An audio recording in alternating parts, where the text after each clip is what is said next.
Cerita Freddy Fernando Loumali rela jalan kaki 11 jam demi mengajar siswa di Pegunungan Seram Utara.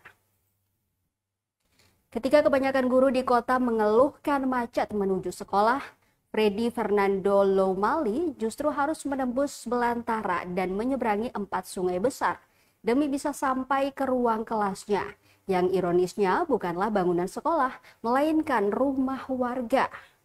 Freddy adalah Kepala SD Negeri 355 Maluku Tengah, sebuah sekolah yang baru mengantongi izin operasional pada Desember 2024 lalu.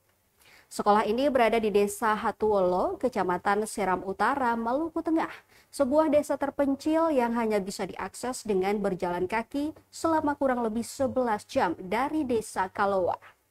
Medan yang dilalui bukan jalan biasa. Hutan lebat, sungai-sungai besar tanpa jembatan, dan bukit terjal menjadi tantangan sehari-hari. Belum lagi cuaca ekstrim yang sewaktu-waktu bisa menghambat perjalanan. Masyarakat juga bisa menggunakan jasa tukang ojek dari beberapa desa di pesisir Seram Utara. Di antaranya Desa Pasahari, Desa Saitele, dan Desa Wahai. Namun harus merogoh kocek Rp300.000 sekali jalan. Itu pun hanya setengah perjalanan karena diturunkan pada pemberhentian terakhir akses kendaraan tepat di Desa Kalowa. Desa Hatuolo dihuni oleh sekitar 32 kepala keluarga. Sejak lama, warga desa ini memimpikan hadirnya sekolah formal di kampung mereka.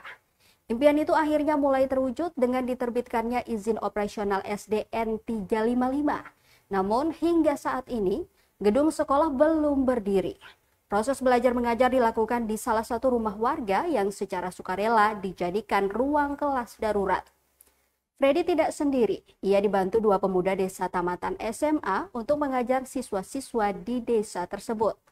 Mereka bekerja tanpa pamrih demi memastikan anak-anak desa tetap bisa membaca, menulis, dan berhitung. Tapi akhirnya terhenti karena tidak ada guru yang bisa datang secara rutin. Melihat semangat para siswa dan keterbatasan sarana, masyarakat Desa Hatuolo tak tinggal diam. Mereka bergotong royong membangun sekolah darurat dari kayu dan bahan seadanya. Masyarakat berharap pemerintah segera membantu pembangunan gedung sekolah yang layak agar proses belajar mengajar berjalan lebih optimal.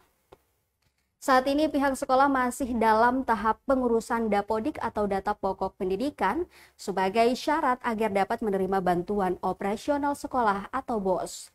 Kisah Freddy dan anak-anak di Desa Hatuolo menggambarkan realitas pendidikan di sejumlah daerah terpencil di Indonesia.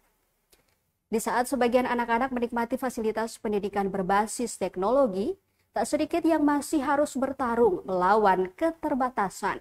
Namun di tengah keterbatasan itu, semangat tak pernah padam. Anak-anak tetap datang belajar dengan pakaian seadanya, duduk di lantai, dan menulis di atas meja kayu sederhana.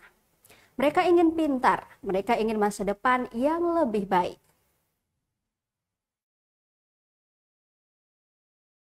Download Tribun X sekarang, menghadirkan lokal menjadi Indonesia.